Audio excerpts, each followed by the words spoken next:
আফসোস লাগে, দুঃখ লাগে প্রিয় বন্ধুরা, এই কালেমার দাওয়াত দেওয়ার কারণে আল্লাহ রাসূলের প্রিয় সোনার সাহাবীগণ তারা অকাতরে জীবন দিয়েছে, বুকের রক্ত ফেলে জমিনটাকে সিদ্ধ করেছে। এই কালেমার দাওয়াত দেওয়ার কারণে অসংখ্য সাহাবীর হাত চলে গেছে, কান চলে গেছে। অর্থাৎ কালেমার দাওয়াত দেওয়ার কারণে বিশ্বনবীর সোনার সাহাবীগণ দুনিয়া ছেড়ে আল্লাহর কাছে চলে গেছে, বাতিলের কাছে বাতারত করি নাই। কথা বলো ঠিক না বেটা? আফসোস লাগে, দুঃখ লাগে প্রিয় বন্ধুরা, লক্ষ্য করুন, যিনি গোটা পৃথিবীতে 50টা বছর ধরে কোরআনের তাফসীর করেছিল, কাবা ঘরে 3 দিনের থেকে পড়ার সুযোগ পেয়েছিল, 2 রাকাত নামাজ পড়ার সুযোগ পেয়েছিল, যার কোরআনে অর্থাৎ এই কোরআনের তাফসীর শুনে অসংখ্য ইহুদি নাস্তিকরা কালেমা পড়ে মুসলমান হয়ে গিয়েছিল, যার জন্য অর্থাৎ এই বাংলাদেশে অসংখ্য যুবকেরা নিজের রক্ত দিয়ে জমিনটাকে সিদ্ধ করেছে, যার জন্য এখনো পর্যন্ত মুরব্বীরা জায়নামাজে বসে বসে কাঁদেন, যার জন্য এখনো পর্যন্ত অসংখ্য যুবকেরা চোখের পানি ছিঁড়ে দিয়ে তারা জায়নামাজে কাঁদে। অর্থাৎ আল্লামা সাঈদী পর্যন্ত বাতিলের কাছে বাতারত করে নাই। কথা বলো ঠিক না বেটা?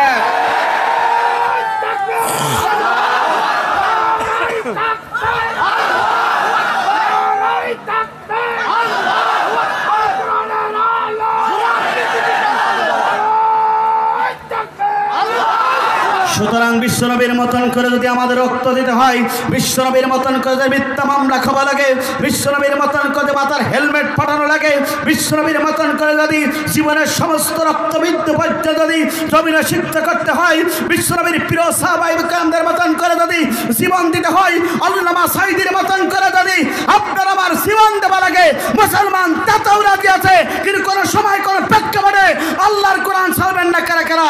দু হাত তুলে আল্লাহকে দেখাই দেয় তারা।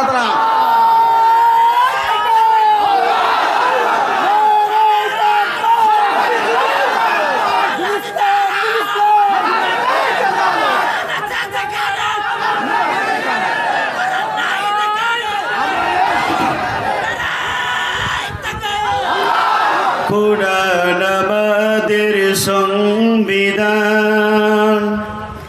ওরাও সবাই তার বিজয় নিশান, নেতা আমাদের রাসূলুল্লাহ, লা ইলাহা লা ইলাহা লা ইলাহা ইল্লাল্লাহু মুহাম্মাদুর রাসূলুল্লাহ। কথা বলুন ঠিক না বেঠিক? এরপর আল্লাহ রাব্বুল আমিন দীর্ঘ 17টি বছর পরে এই ময়দানে কোরআনের উন্মুক্ত কথা বলার জন্য যিনি আপনাকে আমাকে সুযোগ দান করেছেন, তিনি কে? জোরে বলেন, তিনি কে? সুতরাং প্রশংসা যদি করতে হয় কার জন্য করতে হবে? আরো জোরে বলেন, কার জন্য করতে হবে?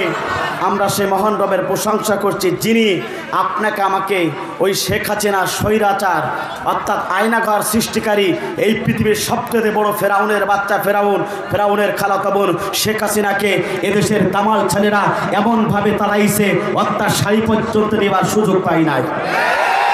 কথা বলুন ঠিক না বেঠিক?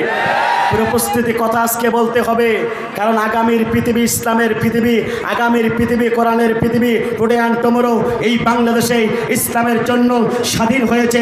ইনশাল্লাহ আগামীর পার্লামেন্টে বাংলাদেশে ইসলামপন্থীরা ক্ষমতায় যাবে। কথা বলুন ঠিক না বেটা? উপস্থিতি, সুতরাং ইসলামের জন্য আমরা কষ্ট করেছি, প্রত্যেকটা ব্যক্তি এদেশের মুসলমানেরা আল্লাহর জমিন আল্লাহর দ্বীনের জন্য কষ্ট করেছে। কথা বলুন ঠিক না বেঠি? তবে ধন্যবাদ জানাই বাংলাদেশের ওই সব ছাত্র ভাইদেরকে যারা জামাত ইসলামী পারি নাই, বড় একটি দল বিএনপি পারি নাই, অর্থাৎ এই দুইটা দল 17টি বছর ধরে জালিমের জুলুমের শিকার হয়েছে, অকাতরে জীবন দিয়েছে, রক্ত দিয়েছে, হাসতে হাসতে জামাতের অর্থাৎ 5-5 ব্যক্তিগুলো ফাঁসির মঞ্চে গেছে। 1 ইঞ্চির জন্য মাথা তুলে নাই জালিম স্বৈরাচার হিটলারের বাচ্চা হাসিনার কাছে। কথা বলুন ঠিক না বেটা? সুতরাং সেই ছাত্র আন্দোলনের কাছে তারা পরাজিত হয়েছে। আমি বিশ্বাস করি এটা সবচেয়ে আল্লাহর পক্ষ থেকে বড় সাহিত্য ছিল। সাহিত্য আসে কার পক্ষ থেকে? আমাদের কাছে বলতো অনেক ইসলামী আন্দোলনের কর্মীরা চোখের পানি ছেড়ে দিয়ে আমাদেরকে ফোন করে বলতো, সাহিত্যকে আল্লাহর আসবে না, মাতা নাসরুল্লাহ আল্লাহর সাহিত্যকে আসবে না। আমরা তাদেরকে কিছুই বলতে পারতাম না, একটুই কথা বলতাম, মাতা নাসরুল্লাহ আল্লাহ আমাদের রব, রাসূল আমাদের নেতা, আল্লাহর কোরআন ইনশাআল্লাহ আল্লাহর সাহিত্য আসবে। সেই সাহিত্য আসলো 2024 সালে। কথা বলো ঠিক না বেটা? সুতরাং প্রিয় উপস্থিতি, তবে স্পেশালিস্ট ধন্যবাদ জানাই অর্থাৎ রংপুরের কৃতি সন্তান শহীদ আবু সাঈদের জন্য। কথা বলুন ঠিক না বেটি? 10 হাত দূরে থেকে যে যুবকটা, অর্থাৎ বাংলাদেশে একটি সংগঠন আছে যে সংগঠনের নাম ইসলামী ছাত্র শিবির। এই ছাত্র শিবিরের ভাইরা তারা দেখিয়ে দিয়েছে, অর্থাৎ ছাত্র শিবিরের একজন সাথী ছিল ওই শহীদ আবু সাঈদ। তিনি দীপ্ত কণ্ঠে দেখিয়ে দিয়েছে বাংলাদেশের প্রত্যেকটা যুবকেরা মাথা নত করতে পারে। ইসলামী ছাত্র শিবির কোন বাতিলের কাছে মাথা নত করে না, বুকের তাজা রক্ত দিতে পারে। কথা বলুন ঠিক না বেঠে? প্রিয় উপস্থিতি, আপনাদেরকে বলতে চাই, কথা আজকে বলতে হবে, স্বাধীন দেশে স্বাধীনভাবে কোরআনের তাফসীর চলবে। কথা বলুন ঠিক না বেঠে? উপস্থিতি, বড় বড় কথা বলতো স্টেজে, আলেমদেরকে পাকড়াও করতো। আজকে আল্লামা সাঈদ একটা কথা বলেছিল, এমন একদিন আসবে যে ইঁদুরের গর্ত পর্যন্ত খুঁজে খুঁজে পাওয়া যাবে না। কথা বলুন ঠিক না বেঠি? আল্লাহ পাক ভালোই জানে ইঁদুরের গর্তর সেই কত নিম্ন স্তরে তারা এখন বসবাস করে। কথা বলুন ঠিক না বেঠি? আর আল্লামা সাঈদী হচ্ছে বাংলাদেশের সবচেয়ে বড় ওলি। কারণ হলো তিনি তাফসীর জগতে তাফসীর যে কথাগুলো বলেছে 2024 সালে সেই কথাগুলো সত্য হয়েছে। তিনি বলেছিল, এত নাড়াচড়া করে না, বাংলাদেশের মুসলমান যদি একটা গাছ ধরে নাড়া দেয় মামুর বাড়ি দিল্লি গিয়েই পড়বা। কথা বলুন ঠিক না বেঠি? ওই এমন এক জায়গায় পড়েছে এত দেশ থাকার পরেও আল্লামা সাঈদী হচ্ছে সবচেয়ে বড় ওলি। কারণ তিনি যে কথা বলেছিল তার কথা সত্য হয়েছে, আর তার কথা হচ্ছে কোরআনের সত্য কথা। কথা বলুন ঠিক না বেঠি? উপস্থিতি, এই জন্যে আপনাদেরকে লক্ষ্য করে বলতে চাই, আল্লাহর কোরআনের পক্ষে আমাদেরকে থাকতে হবে। এখন কি বিশৃঙ্খলা যাবে? বিশৃঙ্খলা করা যাবে না, কারণ আগামীর পার্লামেন্ট হবে কোরআনের পার্লামেন্ট। আগামীর পার্লামেন্ট হবে ইসলামের পার্লামেন্ট। আগামীর পার্লামেন্ট হবে টুপিওয়ালাদের পার্লামেন্ট। আমি বলেছিলাম এই দীপ্তকণ্ঠে ওই মঞ্চে বলেছিলাম, আগামীর পৃথিবী হবে ইসলামের পৃথিবী, আগামীর পৃথিবী হবে কোরআনের পৃথিবী। আর আজকে বলে যাচ্ছি বাংলাদেশের পার্লামেন্টে ইসলামপন্থীরা ক্ষমতায় যাবে।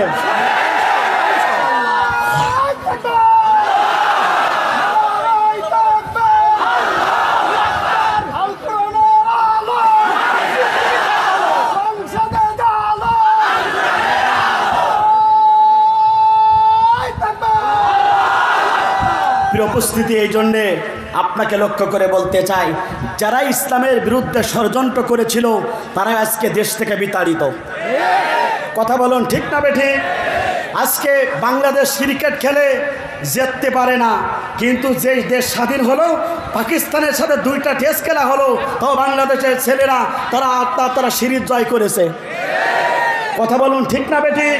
এখানেই বলতে চাই, আমরা জানি ক্রিকেট খেলে কেউ হাফ সেঞ্চুরি করে আর সেঞ্চুরি করে, ডাবল সেঞ্চুরি করে। তো শেখ হাসিনা 17 বছর ধরে আয়না ঘর বানিয়ে 17 বছর ধরে জুলুম করে, নির্যাতন করে এই ইসলামী আন্দোলনের কর্মীদেরকে, অর্থাৎ শহীদ মতিউর রহমান নিজামী, আলী হাসান মুজাহিদ সহ যেসব মানুষজনকে নির্মমভাবে হত্যার প্ল্যান করেছিল। আজকে 2024 সালে বাংলাদেশের মানুষেরা দেখিয়ে দিয়েছে শেখ হাসিনা নামে অর্থাৎ হত্যা মামলায় সেঞ্চুরি করেছে শেখ হাসিনা। কথা বলুন ঠিক না? 100 না ডাবল সেঞ্চুরি হবে, তো ওয়েট করো। কথা বলুন ঠিক না বেঠি? এদেশের জনগণ, এদেশের মানুষের, এদেশের যুবকেরা তারা রক্ত দিয়েছে, কিন্তু বাতিলের কাছে মাথা নত করি নাই। আর ওই সে হারুন মামা এখন আর খুঁজে খুঁজে পাওয়া যায় না। কথা বলুন ঠিক না বেঠি?